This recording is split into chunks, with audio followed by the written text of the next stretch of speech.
네, 오늘 우리 성도님들과 나눌 주제는 계속해서 소아시아 7교회 두 번째 교회를 찾아가 보려고 합니다. 지난 시간에 갔던 교회가 어디였죠? 에베소 교회였습니다. 에베소 교회. 참 많은 헌신과 봉사 또 진리에 밝게 알고 있었고 또 니골라당의 행위 이것을 미워했던 그러나 처음 사랑을 버렸다라는 그 책망으로 교회 존재 위기에 처해 있었던 그 에베소 교회를 보면서 우리도 이제 이 처음 사랑을 회복하지 아니하면 주님을 향한 그 사랑 그리고 그 사랑을 힘입은 성도들 간의 사랑을 회복하지 아니하면 우리의 또 존재 이유가 없는 이런 모습들을 같이 이렇게 살펴보았습니다.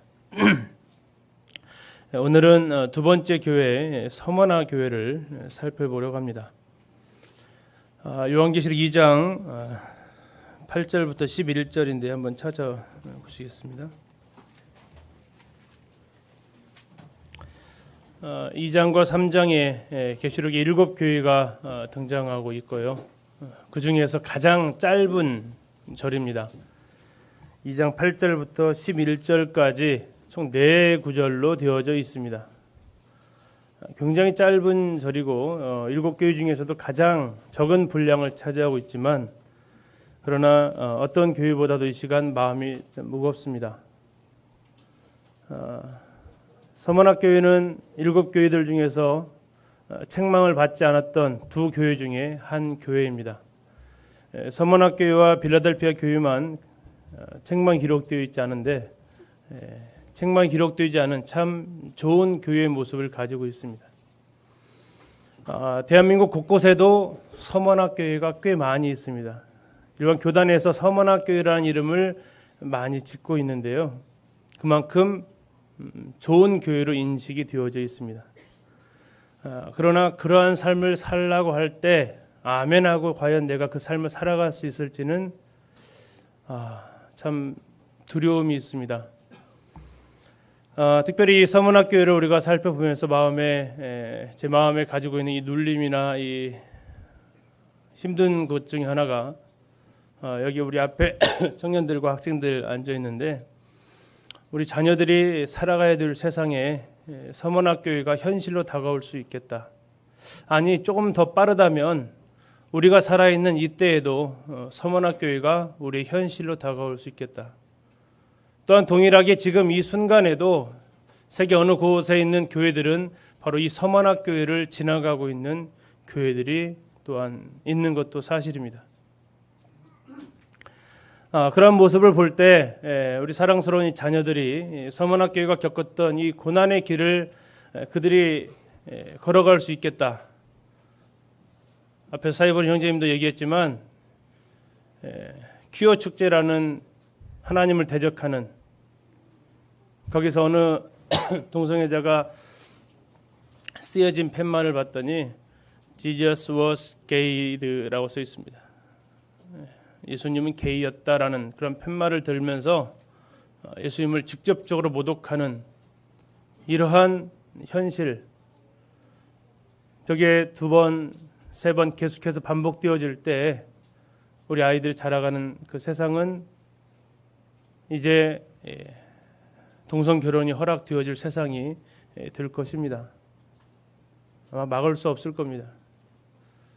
투표로 다스려지는 나라는 국민 대다수가 찬성하면 정치인들은 거기에 따를 수밖에 없습니다. 지금은 아직까지는 반대하는 사람들이 더 많지만 지금의 청소년들의 의식구조, 대학생들의 의식구조를 바라보게 되면 이 동성애에 대해서 호의적입니다. 10년, 20년만 지나가도 동성애 찬성과 반대를 물어봤을 때 찬성 쪽으로 많은 표가 기울어질 것입니다. 그런 표가 기울어지게 되면 정치인들은 그쪽으로 갈 수밖에 없습니다. 표를 얻어야만 정치를 할 수 있는 그들은 대다수가 원하는 쪽으로 나아가게 될 것입니다. 서울시장이 동성애 옹호를 하는 비슷한 발언을 했다가 한국에서 거세게 반발이 일자 자신의 걸음을 한 발 뒤로 물렀던 기사가 나오기도 했지만 그만큼 이것은 우리 앞에 닥쳐진 현실이기도 합니다. 주님께서 저에게 5 자녀를 주신 것에 대해서 굉장히 감사한데요. 한편으로 걱정이 이 5 자녀들이 그 세상을 헤쳐나갈 것을 생각하면 솔직히 마음이 무겁습니다. 어떻게 이 아이들이 그 험한 세상을 그들의 믿음을 지키면서 과연 갈 수 있을까를 생각해 둘 때 마음이 참 말씀을 준비하면서도 어려웠습니다. 계시록 2장 8절부터 11절까지 우리 교독에서 한번 읽도록 하겠습니다. 우리 형제님들이 먼저 읽어주시면 감사하겠습니다. 시작.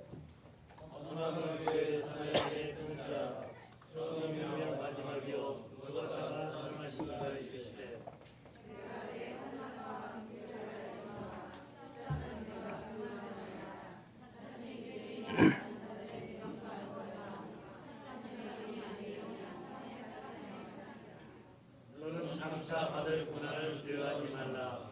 볼지어다 마귀가 장차 너희 가운데서 몇 사람을 오게 던져 시험을 받게 하리니 너희가 10일 동안 고난을 받으리라. 내가 주도록 충성하라. 그리하면 내가 생명의 말을 너희에게 주리라.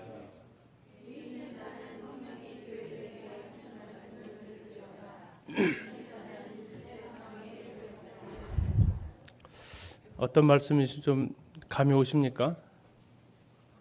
잘 안 오죠? 한 번 읽어서 이 분위기를 다 아시기는 쉽지는 않을 겁니다. 그런데 보니까 나오는 가끔씩 들려지는 단어들이 보통스럽진 않다 라는 것은 조금은 아마 느끼실 겁니다. 저희들이 이제 소아시아 7교회를 이렇게 돌아보면서 갔던 교회가 이제 서머나 교회인데요. 굉장히 부유한 도시입니다. 터키에서 3번째로 잘 사는 도시고요. 그러면 그만큼 도시가 많이 개발되어졌다라는 거죠. 도시가 개발되어지면서 나타나는 것이 모든 유적지를 다 갈아엎어 버렸습니다. 그래서 기독교 유적지가 2000년 전에 있었던 역사가 아무것도 남아있지 않은, 개발을 하면, 우리나라도 그러죠. 개발하면 모두 다 이제 다 파헤쳐 버리는 일들 때문에 아무 흔적도 없습니다. 다 신식 건물이고요. 한쪽 지역에만 하나의 그 고고 유적지가 있고 나머지 시내는 전부 다 신도시가 개발이 되어져 있습니다.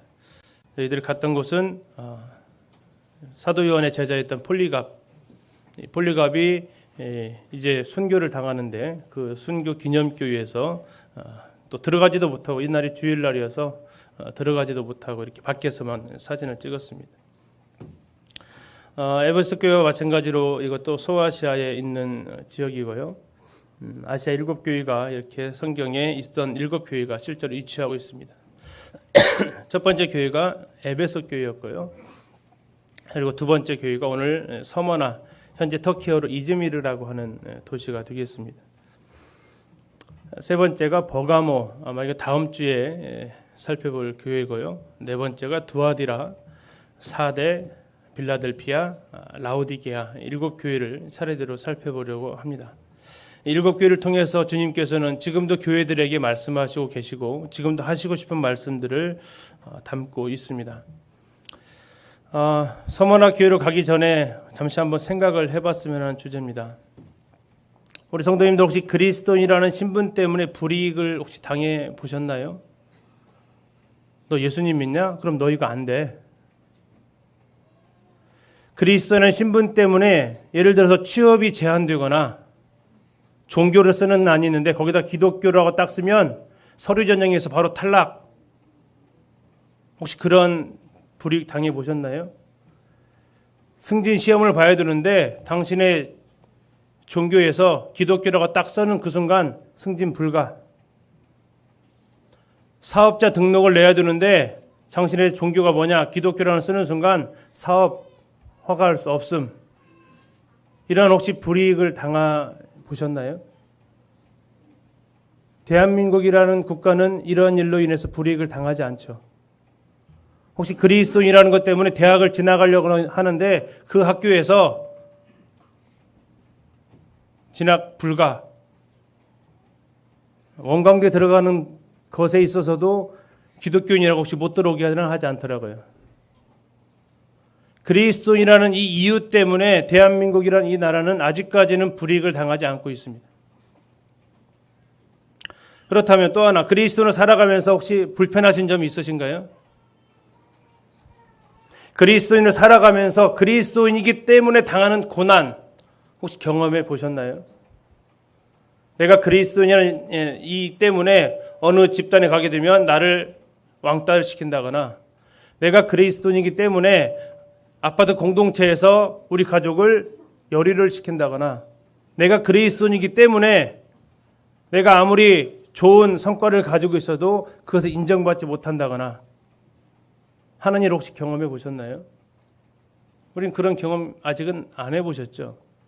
그런 오늘 우리가 가게 될 이 서문학교에는요, 그리스도이라는 이유 때문에 그들은 온갖 불이익을 경험하면서, 아니 불이익이 아니라 환난과 궁핍과 모욕을 당하면서 그들은 그들의 믿음을 지켜간 교회입니다. 혹 앞에서 말씀드린 대로 나라의 정책이 바뀌었다고 한번 생각해 보십시오. 대한민국이란 이 나라가 나라의 정책이 바뀌면서 기독교를 핍박하기 시작했다. 우리 성도님들, 우리나라에서 기독교가 이렇게 자유롭게 믿기 시작한 지가 오래됐나요? 안 됐습니다. 대한민국에 공식적으로 기록으로 남아있는 기독교가 들어온 것이 1884년에 들어옵니다. 그때부터 이제 선교사들이 우리 대한민국 땅에 오게 되는데, 물론 중국에서 이 서학을 했던 사람들이 가져오기도 하고, 그래서 많은 하나님을 믿는다는 이유로 대한민국 기독교는 수많은 박해를 당했습니다. 경기도 용인에 가면 순교자 박물관이 있습니다. 순교자 박물관에 가서 이렇게 보게 되면 대한민국이 기독교가 정착이 되기까지 약 2,600명의 순교자의 피가 흘렸다는 기록이 남아 있다고 합니다. 기독교를 믿는다는 이유로 우리 100년 전에 있는 우리 믿음의 선배들은, 1900년대 초반을 살아갔던 우리 믿음의 선배들은 기독교인이라는 이유만으로 그들은 불이익은 고사하고 죽음의 위험에까지 놓여 있었습니다.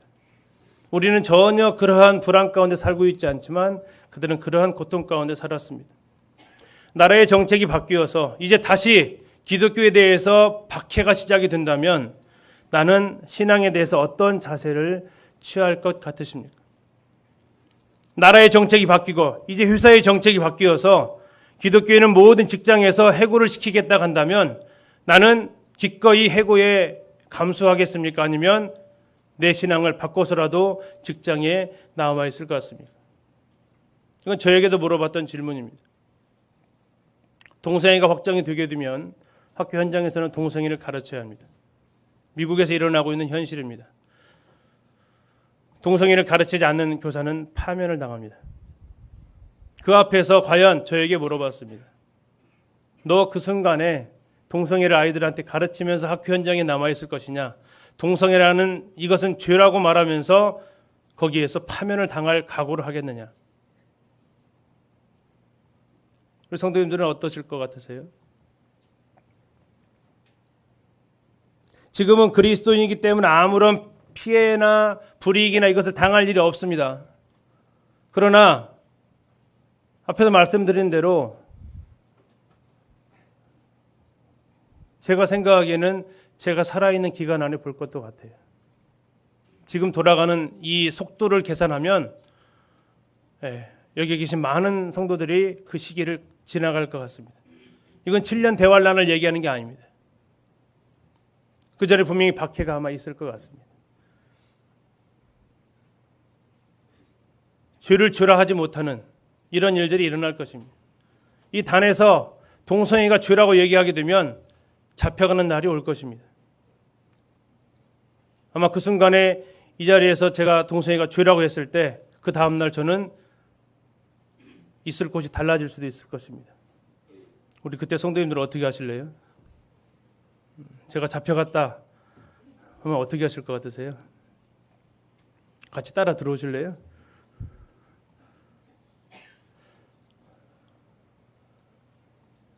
우리 자녀들, 우리 학생들이 살아갈 세상은 그런 것을 당할 가능성이 훨씬 많습니다. 어떻게 하시겠습니까? 서문학교의 성도들이 그러한 환경을 살아갔습니다. 하나 더, 환란에서 핍박이, 나라가 핍박을 하고 직장에서 쫓겨납니다. 그래서 하나님한테, 하나님 이 환란에서 제발 좀 건져 주십시오.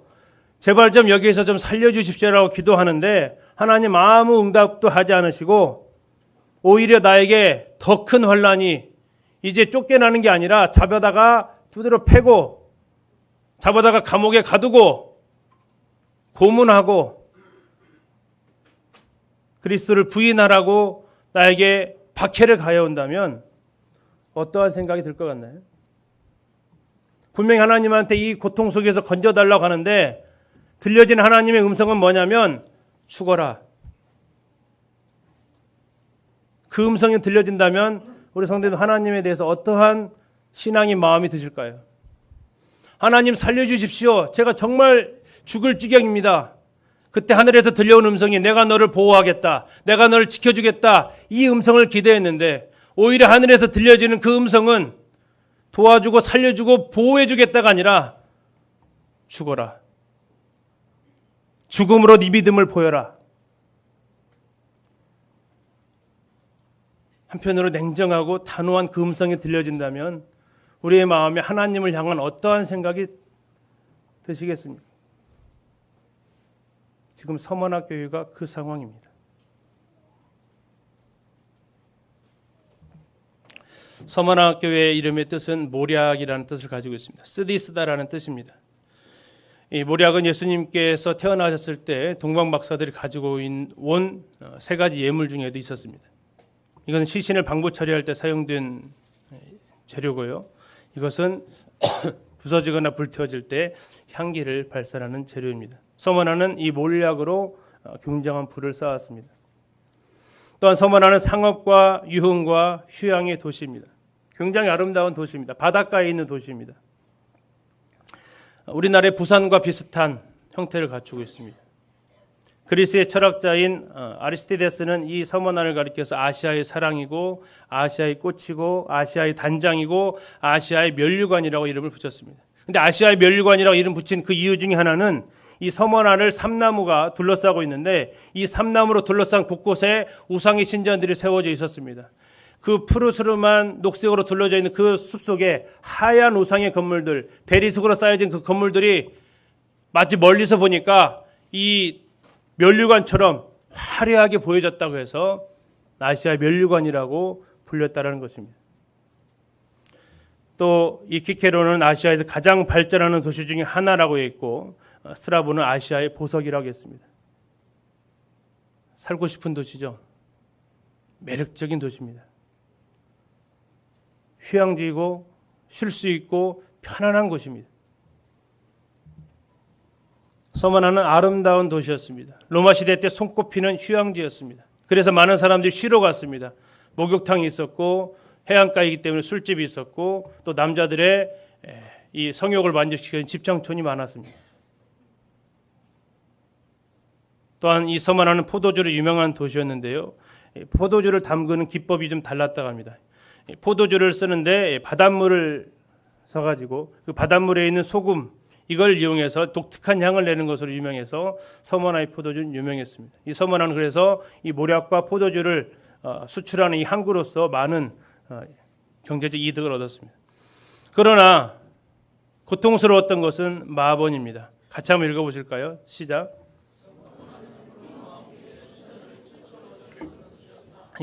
여기 뭐가 있었다고요? 로마 황제의 신전이 있었습니다. 사도 요한이 왜 잡혀갔다고 그랬습니까? 도미티아누스 황제에 대한, 보통 신전은 죽은 다음에 짓는데 이 황제들이 욕심이 한도 끝도 없다 보니까 자기가 살아있을 때 신전을 짓고 자기를 살아있을 때 신으로 추대하라고, 추앙하라고, 받들라고, 예배하라고 이렇게 신전을 지어놓습니다. 그것에 거부했기 때문에 사도 요한이 잡혀서 이제 귀향을 가게 되죠.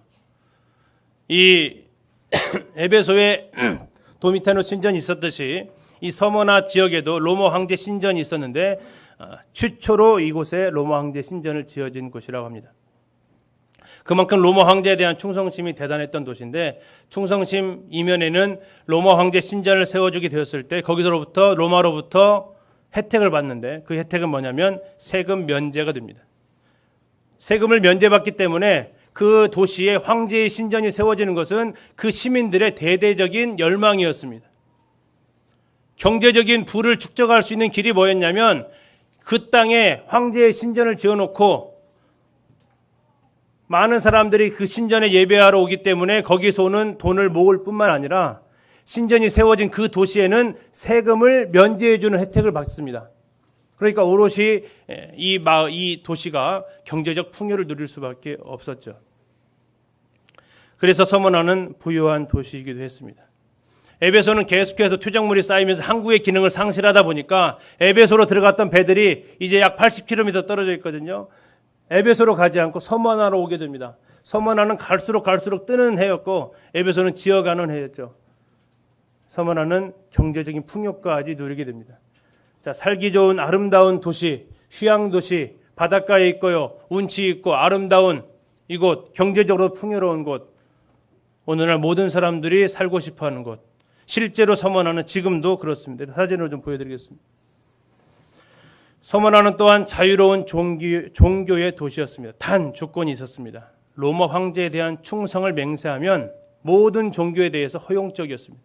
많은 사람들이 오고 가는 곳이었기 때문에 그들의 종교를 다 인정해 주었습니다. 단 조건이 있었습니다. 로마 황제의 신전 앞에 와서 로마 황제를 주로 고백하고 로드, 아도나이로 고백하고 거기에서 이제 출발하게 되면 모든 종교는 허용을 해 주었습니다. 서머나는 황제 숭배의 도시였습니다. 이것은 선택의 문제가 아니었습니다. 강제적인 문제였습니다. 이 시민권은 이 로마 황제의 신전에서 향을 피운 사람들에게만 주어지는 특권이었습니다. 로마 황제의 이 신전에 와서 향을 피우면서 황제는 나의 주인입니다라고 매년 공식적으로 인정을 해야만 매년 시민권이 발급이 되었습니다.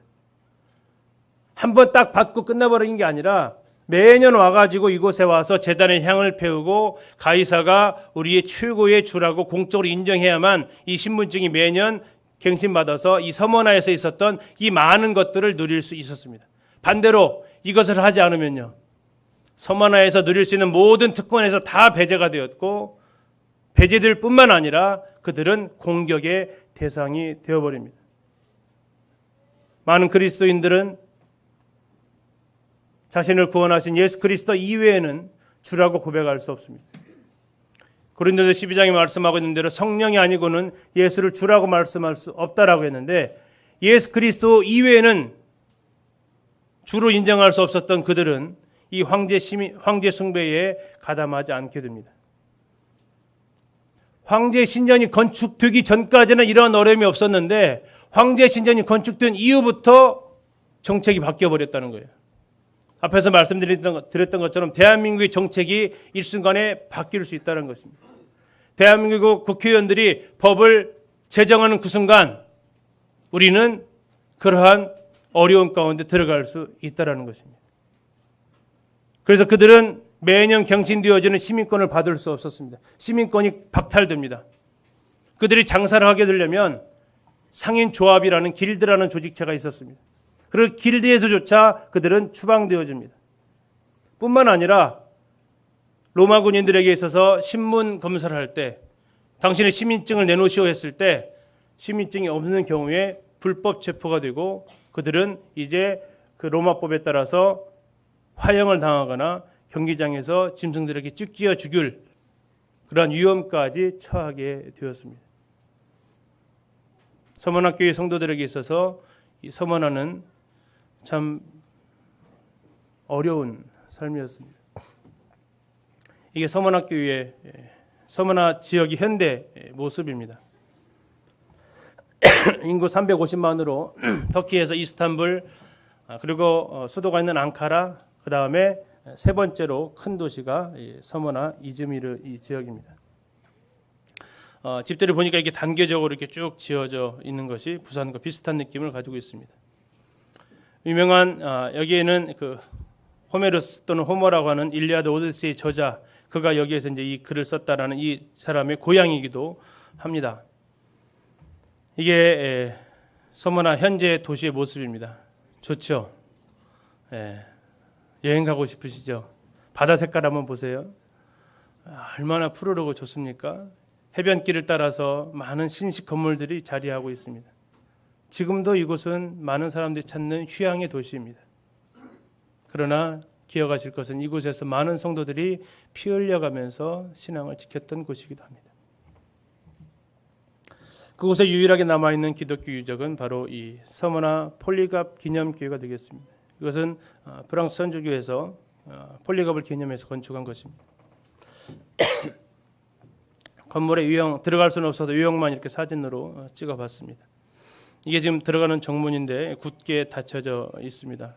이들도 이슬람의 공격에 의해서 자유롭지 못하기 때문에 그들이 이런 가운데 외부인 통제를 철저히 하고 있었습니다. 여기에는 세인트 폴리갑이라는 간판만 이렇게 되어져 있었습니다. 바깥쪽이고요. 그 벽을 이렇게 한 바퀴 이렇게 집을 돌았습니다. 저희들이 이 내부를 갈 수가 없었는데 이 서머나 폴리갑 교회에서 유명한 것은 그 내부에 있는 성화입니다. 지금 빨간색 동그라미 안에 있는 이 성화가 그 성화인데요. 확대를 해서 보시면 이런 장면입니다. 가운데 지금 기둥에 붙잡혀 있는 분이 폴리갑이고 오른쪽 보이시는 흰색 입은 사람이 로마의 그 재판관이죠. 화형을 시키는 이런 장면이 그려져 있습니다. 이 장면을 잠시 말씀드리면 AD 105년에 사도연의 제자였던 폴리갑은 서머나 교회 감독이 됩니다. 그때 사도행전 11장에 나오는 안디옥 교회가 있죠. 그 안디옥 교회의 감독으로 이그나티우스라는 분이 있었는데 이 이그나티우스가 로마 콜로세움에서 순교당하기 위해서 이제 로마로 끌려가고 있었습니다. 지금 수리아 안디옥도 터키 땅입니다. 지금도 그때 이제 이 수리아 안디옥을 통해서 이 동쪽 끝에서 서쪽 끝으로 지금 수리아 안디옥은 동쪽 끝에 있고 지금 이 서머나는 서쪽 끝에 있습니다. 대륙을 횡단하는 거죠. 그러다가 이제 배를 타야 되기 때문에 이그나티우스가 드로아에서 이제 서머난을 거쳐서 드로아로 가는데요. 가던 중에 이 폴리갑을 만나게 됩니다. 자신의 이 순교를 당하러 가는 과정에 있었고, 그런데 이 순교를 당하러 가는 이 이그나티우스의 모습은 너무나도 초연했고 담담한 모습을 보이고 있었습니다. 아마 폴리갑은 그 장면이 아마 기억에 많이 남았던 것 같습니다. 그리고 로마로 건너가기 전에 이그나티우스는 드로아에서 서머나 교회에 편지를 보내는데 서머나인들이야말로 예수 그리스도가 십자가에서 못 박힌 것 같이 불변한 믿음을 가진 자들이라고 이렇게 격려하는 글을 보냅니다. 그러면서 이러한 말을 남기는데요. 나로 하여금 맹수의 밥이 되도록 상관 말고 놓아두라. 맹수들을 통해 내가 하나님께 나아갈 수 있으리라. 나는 고난당할 때 예수 그리스도 안에서 자유로울 것이며 언젠가 자유롭게 그와 함께 다시 부활할 것이다. 나는 그리스도의 순수한 떡으로 바쳐질 수 있도록 짐승들의 이빨에 찢겨야 할 하나님의 미랄이다. 그때서야 비로소 나는 그리스도의 제자가 되는 것이다. 라는 말을 남깁니다. 이것은 폴리갑에게 적지 않은 믿음의 도전과 용기를 심어주게 되고 자신도 어느 순간에 그러한 순교를 할 수 있다는 생각을 갖게 해줍니다. 그리고 세월이 흘러서 AD 156년에 폴리갑도 역시 잡히게 됩니다. 이 폴리갑이 잡히는데 결정적인 역할을 했던 사람들이 유대인으로 알려져 있고 그들이 로마 제국에게 정보를 흘려주고 로마 제국이 그 정보를 받고 잡으러 갔는데 그때 이미 폴리갑은 피신해 있었습니다. 피신을 하지 않으려고 했지만 당신이 죽으면 교육 전체가 어렵습니다라는 성도들의 권유로 인해서 그가 피신을 합니다. 그때 이제 두 노예 소년을 로마 군인들이 아주 고문을 심하게 해서 그 중에 한 소년이 폴리갑이 숨어 있는 곳을 알려주게 됩니다. 그래서 폴리갑은 잡혀가게 되고 그는 총독 앞에 섭니다. 총독 앞에 섰을 때에 폴리갑에게 이런 주문을 총독은 합니다. 그리스도를 모독하시오. 그러면 당신을 풀어주겠어. 이때 폴리갑은 기독교사의 유명한 말을 남깁니다. 그 말이 빨간 글씨로 써 있습니다. 같이 한번 읽겠습니다. 시작.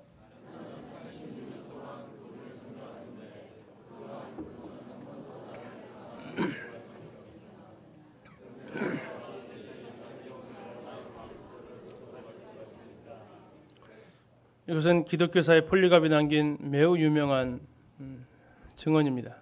86년간 그분은 단 한 번도 나를 실망시킨 적 없는데 내가 어찌 내 이 마지막 이 조금의 목숨을 연명하기 위해서 내 주 그리스도를 부인할 수 있겠습니까?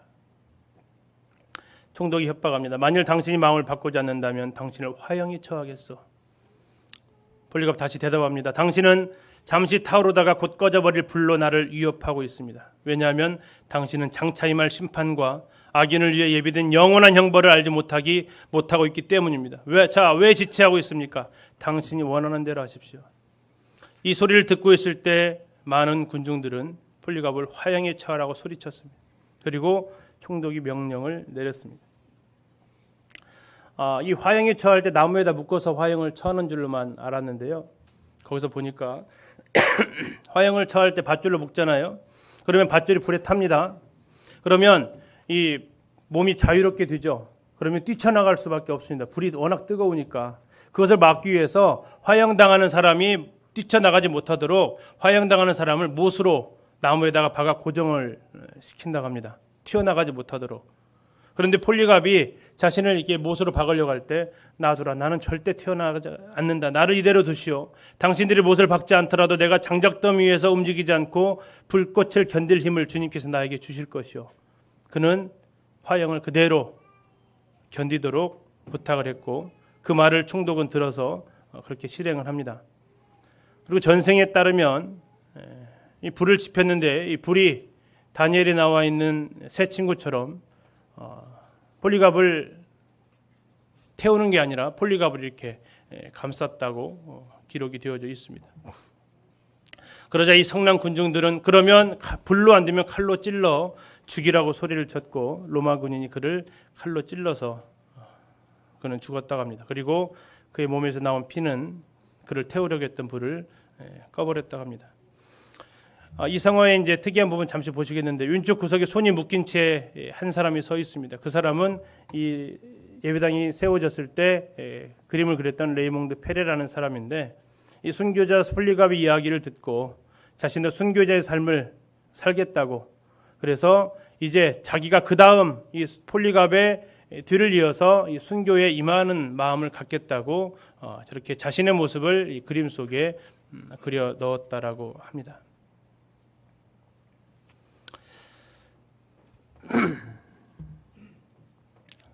제가 말씀을 준비하면서 오늘날은 과연 어떤가를 좀 살펴봤습니다. 세계 기독교 순교자 현황을 좀 봤더니 미국 OMSC 단체에서 2011년도에 순교 현황을 보고를 했습니다. 지난 1990년부터 2000년까지 약 320만 명의 기독교인이 신앙 때문에 죽임을 당했다라는 통계를 냈습니다. 얼마가 죽었다고요? 320만 명. 전주 시민이 몇 명입니까? 67만 명 정도 됩니다. 5배에 해당되는 인구가 10년 동안에 순교를 당했다라고 합니다. 그리고 2000년부터 2010년까지 다시 10년간에는 100만 명에 달하는 그리스도인들이 그리스도인 이유 때문에 순교를 당했다라고 합니다. 그래서 생긴 영화가 여기 수단과 르완다라는 것이 나오는데요. 혹시 호텔 르완다라는 영화 보셨습니까? 기회가 되시면 한번 보시기 바랍니다. 그 유대인들을 구해줬던 독일인 있죠. 누구죠? 쉰들러. 쉰들러 리스트라는 영화가 있었는데 호텔 르완다가 그 비슷한 영화가 되겠습니다. 이 기독교인이라는 이유로 죽어가는 사람들을 구해주는 이런 영화가 되겠는데 이것이 대량 죽음을 가져온 사건이기도 했었습니다. 1884년 한국이 복음이 전해진 이래 순교자가 약 2,600명 정도를 추정하고 있다고 합니다. 자, 이제 본문으로 들어가서 좀 보겠습니다. 서문학교의 사자에게 편지하라. 처음이요 마지막이요 죽었다가 살아나신 이가 이르신다. 아주 짧은 편지입니다. 4구절의 편지입니다. 이때 이 주님께서는 자기를 소개합니다. 서문학교의 서자들한테 얘기해라. 나를 소개하는데 나는 누구냐? 나는 처음이고 마지막이다. 그리고 나는 죽었다가 살아났다. 자, 처음이고 마지막, 이것은 무엇입니까? 모든 것을 시작하신 분이고 모든 것을 끝낼 수 있는 분입니다.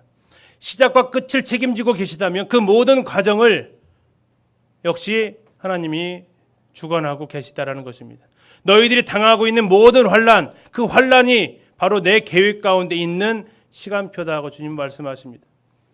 너희들이 당하는 곤란을 내가 모르는 게 아니다. 너희들이 당하고 있는 그 고통을 내가 모르고 있지 않다. 나는 시작했고 나는 끝을 낼 수 있는 사람이다. 또한 그런 능력을 가지고 있었지만 나는 어땠습니까? 죽었었다. 나는 죽었었다. 지금 서문학교의 성도들의 상황이 어떻다고요? 극심한 고통 가운데 있습니다. 그때 주님이 말씀하십니다. 그래, 힘들지. 기억해라. 나도 죽었었다. 그분이 어떻게 죽으셨습니까? 서문학교인들이 당하는 그 순교, 그와 비슷하게 그분이 죽으셨어요. 그런데 그분은 한 인간이기 때문에 죽으신 것이 아니라 모든 것의 시작이요 모든 것의 마지막인 온 우주의 통치자였지만 나는 죽었었다. 그러나 이것으로 끝난다면 굉장히 우울합니다. 주님 다시 약속하십니다. 죽었다가 어떻게 하셨다고요? 살아났다. 죽었다가 살아났다. 죽음이 끝이 아니고 죽음이 실패가 아니며 다시 살 수 있는 부활의 소망 가운데 계신 분이 너희에게 편지를 한다. 너희들이 당하는 모든 고난을 알고 있는 분이고, 아니 너희들이 걸어갔던 그 죽음의 길을 먼저 걸어간 내가, 그리고 그 죽음의 길을 이기고 다시 살아난 내가 너희에게 편지한다. 에베소 교회 편지할 때는 교회의 모든 주권을 가지고 계신 그분이 교회 사활을 걸고 편지했다면, 고통 가운데 있는 서문화 성도를 향해서 편지하시는 그분은 모든 만물의 시작과 끝을 주관하시지만 죽음을 경험하셨고, 그러나 죽음에서 패하지 아니하시고 부활로 승리하신, 부활이고 생명이신 분으로 그분은 서문학교의 사자들에게 편지를 띄웁니다. 내가 네 환난과 궁핍을 알거니와 실상은 네가 부유한 자니라. 자칭 유대인이라는 자들의 비방도 알거니와 실상은 유대인이 아니요 사탄의 휴당이라. 서문학교의 성도들이 당하고 있는 단어가 4가지가 나옵니다. 첫 번째가 뭐예요? 환난을 당합니다. 두 번째는요, 궁핍을 당합니다. 세 번째는요, 비방을 당합니다. 네 번째는요, 10절에 나옵니다. 고난을 당합니다.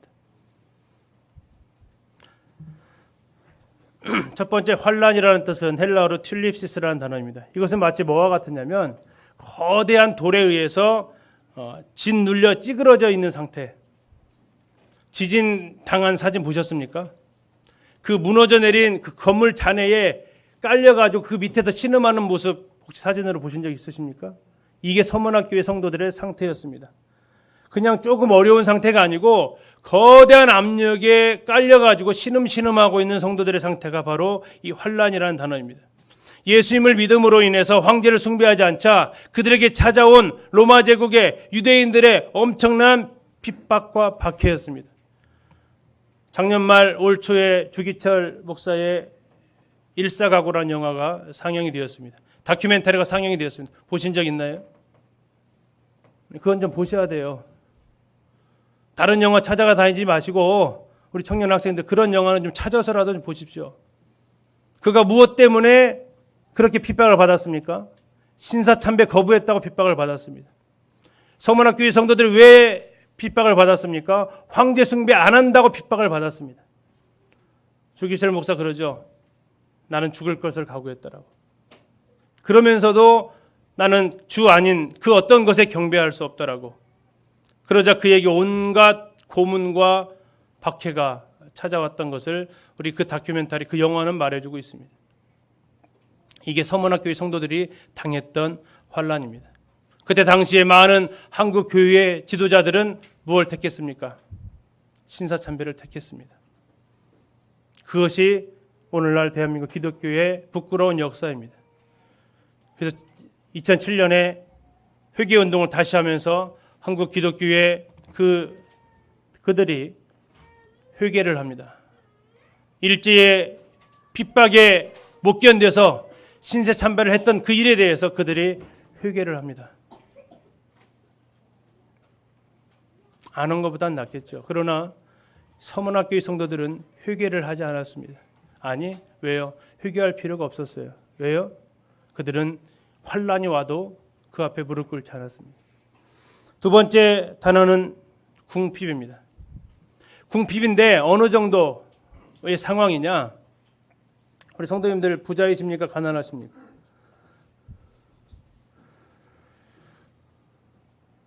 세 종류의 가난이 성경에는 나와 있습니다.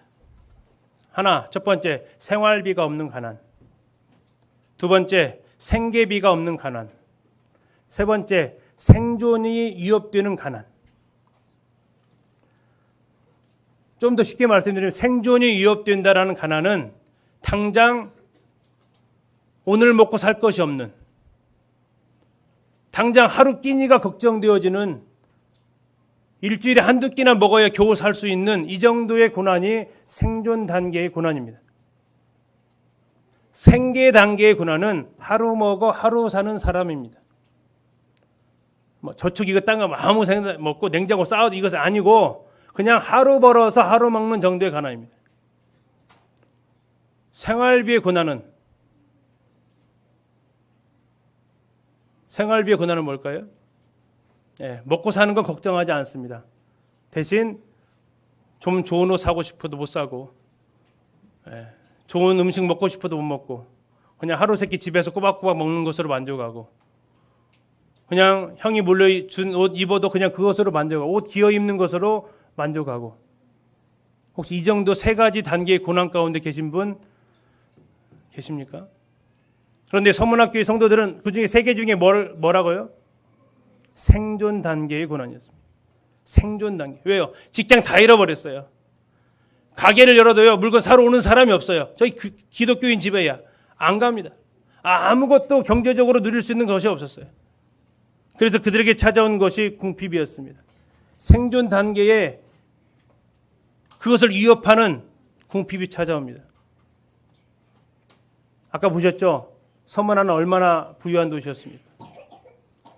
그들은 쉽게 해서 하루에 한 끼에 100만 원짜리 음식을 먹는데 이쪽은 일주일 다 되도록 한 끼 먹기도 힘든 상황이라면 그것이 얼마나 힘든 상황 가운데 그들이 살아가고 있는 것을 우리는 생각할 수 있습니다.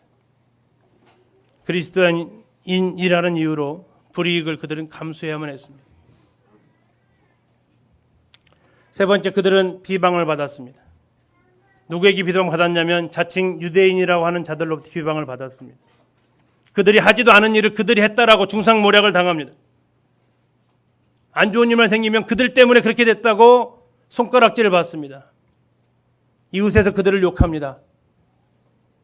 대놓고 지나가면 엑세스 들어가는 문자를 향해서 재수 없다. 에이, 침 뱉어버리고. 그들이 그러한 비방을 받으면서 살아가고 있었습니다. 자, 잘 보십시오. 환난, 궁핍, 비방. 어느 것 하나 쉽지 않습니다. 근데 이 세 가지가 어떻게 왔다고요? 세트로 왔습니다. 이 세트로 왔어요. 세트로. 그러면 얼마나 힘들겠습니까? 근데 하나님 말씀하십니다. 10절에 그런데 이 세 가지가 문제가 아니라 너희들에게 앞으로 장차 고난이 또 다가올 것이다 라는 얘기입니다. 성도들이 기도 안 했겠습니까? 하나님 앞에 울부짖지 않았겠어요? 그들이 바랄 건 하나님밖에 없었는데 그들 하나님을 향해서 호소하지 않았겠습니까? 하나님 이 환난에서 이 궁핍에서 이 비방에서 좀 구해달라고. 근데 그들을 향해서 들려오는 하나님의 음성이 뭡니까? 앞으로 장차 고난이 닥쳐올 거다. 근데 그 고난은 지금 겪었던 환난, 궁핍, 비방 그거보다 더 센 강도의 고난이다. 그럼 어떻게 해야 되나요? 죽어라. 얼마나 냉정합니까? 말씀을 보는데요. 정말 힘들었습니다. 많이 힘들지? 내가 더 구해줄게. 조금만 기다려. 이게 보통 우리가 기대하는 음성 아닙니까? 근데 주님 말씀하세요. 죽어야 돼. 서문학교에게 유명한 말씀이 뭡니까? 네가 죽도록 충성하라. 그것이 무슨 말입니까? 있는 힘을 다해 싸우라는 게 아닙니다. 죽음의 위험이 처하거든 죽어라 이거예요. 장차받을 고난을 얘기합니다. 이것은 표현으로 보면 이제 막 들이닥치고 있는 상태입니다. 저 멀리서 오는 상황이 아니라 이제 곧 문을 열고 들여닥칠 상태를 갖다가 표현하는 단어가 장차받을 고난이라고 써 있습니다. 고난이 바로 코앞에 닥쳐온 상태이고, 그리고 그것은 10일 동안의 환란이라고 얘기하고 있습니다. 그들은 하나씩 한 명씩 옥에다가 던져버리는 시험입니다. 이렇게 앉아 있는데요, 문 한 번 열더니 한 명 잡아가요. 예를 들어 저 잡아가요. 여러분 못 나오게 하고 있어요. 또 한 10분 지나다가 또 한 명 또 잡아가요. 어떻겠어요 마음이? 언제 내 이름이 불려질지 모르는 그러한 심한 고통 가운데 그들이 10일 동안의 고통을 견뎌내야 하는 고난이었습니다. 그리고 그 순간에 순교의 상황이 올 때 하나님이 지켜주겠다, 너 살려주겠다가 아니라 네가 죽음의 상황이 이르면 죽음으로 네 사랑을 보여라라고 하시는 말씀이었습니다. 왜? 내가 죽었었다. 예수님이 십자가의 죽음의 그 순간에 하나님 예수님을 구해 주셨나요? 안 하셨습니다. 하나님이 아들의 그 부르짖음에 나의 하나님 어찌 나를 버리셨나이까는 그 부르짖음에 하나님이 이제 됐다 내가 너를 살려주마 하셨나요? 안 하셨어요. 어떻게 하셨나요? 죽게 내버려 두셨어요. 서문학교의 성도들이 동일한 그 고통을 지금 체험하고 있는 것입니다. 주님 정말 힘들어요. 못 살겠었는데 죽게 내버려 두세요. 왜요? 이따 좀 보겠습니다. 또 하나 이제 그들은 왜 이러한 고통을 당하고 있었느냐? 아까 그들은 환난과 궁핍 가운데 있었습니다. 그러나 성경은 얘기합니다. 하나님 말씀하십니다. 실상은 네가 어떠한 사람이라고요? 대답이 안 나오시. 실상은 어떤 사람입니까? 부유한 자. 부유한 자 맞습니까? 뭘 봐서요? 당하는 환난을 봐서요? 당하고 있는 궁핍을 봐서요? 당하고 있는 욕받는 것을 봐서요? 앞으로 당할 고난을 봐서 그들이 부유한 자입니까? 그러나 주님 말씀하십니다. 실제의 모습은 표면적인 모습이 아니라 너희들의 실제의 모습은 너희는 누구보다도 부유한 자다. 이것은 우리가 마지막으로 다루게 될 라오디게아 교회의 모습과는 너무나도 딴판인 하나님의 평가입니다. 라오디게아 성도들은 굉장히 부유했습니다. 나는 부자라, 부족한 것이 없다라고 할 정도로 그들은 부자였어요. 그런데 하나님 말씀하십니다. 네가 실상은 무슨 자라고요? 가난하다고. 지금의 내 모습을 가리켜서 하나님 말씀하십니다. 네가 힘드냐? 그러나 네가 실상은 부유한 자다. 그런데 안타까운 주님 말씀하십니다. 네가 잘 살고 있냐? 편안하냐? 안락한 집에서 좋은 대우받으며 살고 있냐? 실상은 네가 가난하다. 중요한 것은 우리들의 실상입니다. 눈으로 보이는 허상이 아니라 주님이 보시는 그 중심에 보이시는 그 실상이 나는 가난한 자인지 부유한 자인지. 또 하나 그들을 핍박하고 있었던 유대인들의 실상은 유대인이 아니라 사탄이었다는 것입니다. 사탄은 지금도 많은 사람들을 이용해서 많은 환경들을 이용해서 우리를 핍박하고 억압할 수 있다는 것입니다. 실체는 사람이 아닙니다. 실체는 사탄입니다. 사탄은 지금도 자기를 광명의 천사로 유장해서 사람들을 향해서 미혹하고 때로는 고소하고 때로는 비방하면서 우리들의 믿음을 위협하고 있습니다. 실상은 사람이 아니라 마귀 사탄입니다. 누군가 나에게 미워할 때, 나에게 박해라는 사람이 있을 때 그러면 그를 미워해야 할까요? 아니라는 것입니다. 그를 이용하고 있는 마귀가 우리를 괴롭히는 실상이라는 거예요. 시간이 없어서 보여드릴 수는 없지만 형님 들어가셔서 터키 순교 영상을 한번 보시면 거기에 독일의 선교사가 터키인들에 의해서 156번의 칼에 찔려서 죽임을 당합니다. 콧속뿐만 아니라 항문까지 칼로 다 휘집어내고 배에 있는 창자를 꺼내서 난도질을 채워서 죽임을 당합니다. 그의 죽임의 소식이 그 아내에게 전달됩니다.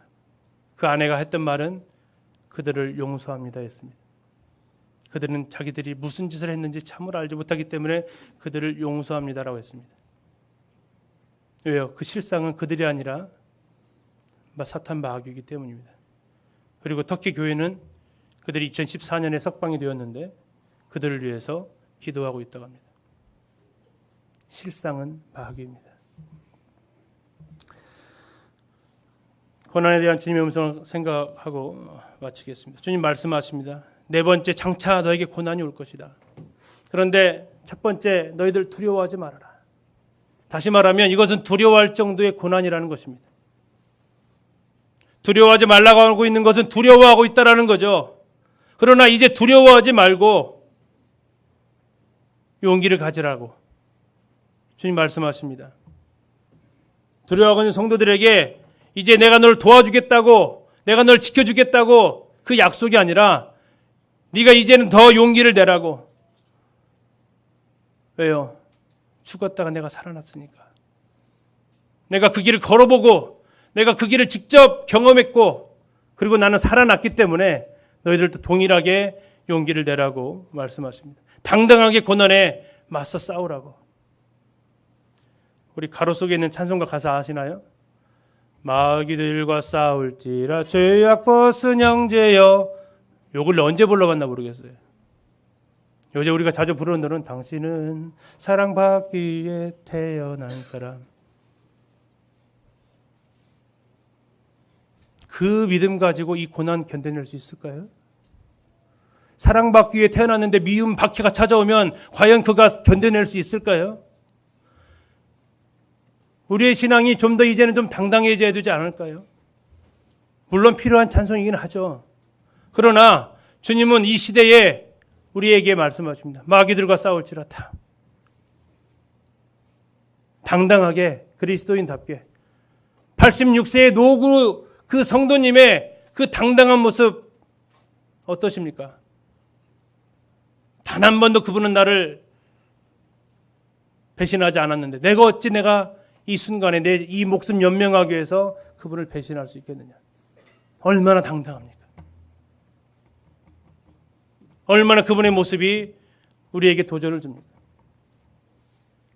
10일 동안 환난을 받을 것을 얘기합니다. 제한된 기간입니다. 이것이 10년일지 10번일지 어떨지 몰라도 그것은 제한되어 있다는 것입니다. 제한되어 있다는 얘기는 끝이 있다는 것입니다. 이것은 뒤에서 다시 한번 더 살펴보겠습니다. 그러면서 주님 말씀하십니다. 죽도록 충성하라. 죽는 자리까지 충성하라. 내가 고난을 면하게 해주겠다는 약속이 아니라 순교 상황이 오면 죽어서 내 믿음을 보여라. 그때 너는 상급이 있다. 우리는 고난에 대처할 때 우리의 배우자를 알아야 됩니다. 그리고 주님 우리를 시험받게 한다 그러는데 우리는 그 환난을 통해서 우리의 믿음의 가치를 증명해 보일 수 있습니다. 그리고 그 기간은 지속되어지지 않습니다. 한계가 있습니다. 우리가 기억할 것은 우리에게는 하나님께서 주신 보상이 있다는 것입니다. 핍박을 견딘 성도에게는 보상이 있습니다. 그것은 생명의 면류관입니다. 내가 죽도록 충성하는 자에게 주어지는 것이 생명의 관입니다. 다시 말하면 죽음을 무릅쓰고 살 수 있는 사람은 누구입니까? 바로 생명을 볼 수 있는 사람입니다. 생명의 면류관 스테파노스라고 합니다. 경기에서 승리한 사람이 머리에 쓰여주는 면류관입니다. 스테파노스 하면 떠오르는 사람이 스테반입니다. 동일한 언어에서 나왔습니다. 그는 면류관을 쓴 기독교 교회사의 첫 번째 순교자입니다. 면류관에서 그의 이름을 기억할 수 있습니다. 또 하나 둘째 사망의 해를 받지 않는다라고 주님 약속하십니다. 이것은 우리에게 무슨 의미를 줍니까? 둘째 사망이 뭡니까? 불과 유황으로 타는 못에 들어가는 것이 둘째 사망입니다. 저 더러운 귀신이 가장 싫어하는 곳 둘째 사망, 유황 불못입니다. 주님 말씀하고 있습니다. 무슨 말씀하시나요? 너희들이 당하는 고통이 크냐? 그러나 그 고통, 너희들이 영원히 들어갈 뻔했던 그 지옥의 고통에 비하면 그건 아무것도 아니다. 그러나 기억해라. 이 죽음의 고통을 견뎌내는 그 사람에게 둘째 사망의 해는 결코 존재하지 않는다. 죽도록 충성해서 자신의 생명을 내어준 그 사람에게 하나님 약속하십니다. 둘째 사망의 해는 너와는 아무런 관련이 없다라고. 10일간의 잠깐 동안의 고난이 너에게 올 것이다. 그것은 극히 짧은 시간이다. 그러나 그것을 부인하고 하나님을 믿지 않는 사람에게 임하는 그 형벌의 고난, 영원한 것이다. 영원토록 불못에서 고통당하는 그러한 삶이다. 내가 너희를 그 영원한 불못에서 살려주기 위해서 너희를 구원했고, 이제 너희들에게 11일 동안에 잠깐 고난이 있겠지만, 그러나 그것이 너희에게 임할 뻔했던 그 영원한 불못에 비하면 그것은 아무것도 아니다. 견뎌라. 견뎌라. 이겨내라. 당당하게 그리스도인답게 그 길을 가라. 목숨 연명하기 위해서 구차하게 하지 말고 그리스도인답게, 내 아들답게, 내 딸답게 당당하게 그 길에 맞서라. 성도님들, 손해를 보아도 신앙 지킬 수 있으십니까? 그리고 나는 정말 부유한 자입니까? 나는 고난 앞에 당당할 수 있나요? 나는 환난 앞에서 주님을 고백할 수 있나요? 그리고 나는 하늘 소망을 바라보면서 살고 있나요? 어떤 분이 이런 얘기를 하셨습니다. 침례를 받기가 너무 힘들다. 간증 너무 힘들다. 기억하십시오. 사람 앞에서 편안한 가운데 하는 이 신앙의 고백, 이게 힘드시면 나중에 그리스도를 부인하라고 하는 그들 앞에서 무슨 고백을 내가 할 수 있을까요? 편안하고 축하해주고 관심 가져주고 격려해주는 그 상황에서도 내가 그리스도를 나의 주라고 고백하지 못한다면 홀리가와 같은 그 환난의 순간에 내가 그분을 나의 주로 고백할 수 있을까요? 당장 기독교를 믿지 않는다고 하지 않으면 직장에서 내어 쫓겠다라고 우리의 환경이 변한다고 할 때 어떻게 하실 건가요? 그리스도인답게 당당하게. 왜요? 그게 실상 부유한 자이기 때문에 그렇습니다. 기독교는 기복적인 종교가 아닙니다. 잘 되고 잘 살고 잘 먹고 편안하고 그러한 종교의 삶이 아닙니다. 우리가 한동안 부르지 않았던 찬송가 중에 이런 거 있죠. 환난과 핍박 중에도 성도는 낭 지켰네. 우리에게 환난이 없어진 것 같습니다. 그 노래가 다 사라져버렸어요. 우리가 부르는 찬송이 너무나 우리를 위해주고 우리를 감싸주고 하는 찬송으로만 불려지고 있습니다. 한편으로 그 모습 볼 때 두려워요. 그들에게 이러한 환난이 고난이 찾아올 때 과연 그들은 어떠한 자세를 취할까? 아니 여태까지 다 나보고 사랑받기 위해 태어났다면서 하는데 왜 고난이 옵니까? 라고 그들이 울부짖지 않을까? 이 시간 서문학교 성도들을 생각하면서 주님께서 오실 그날이 얼마 남지 않음을 또한 기억하면서 실상은 우리가 부유한 자로, 그리고 생명의 면류관을 바라보고 기대하는 자로, 둘째 사망의 해를 면하게 해주신 그분 앞에 우리가 서는 그날을 기대해 봅니다. 감사합니다.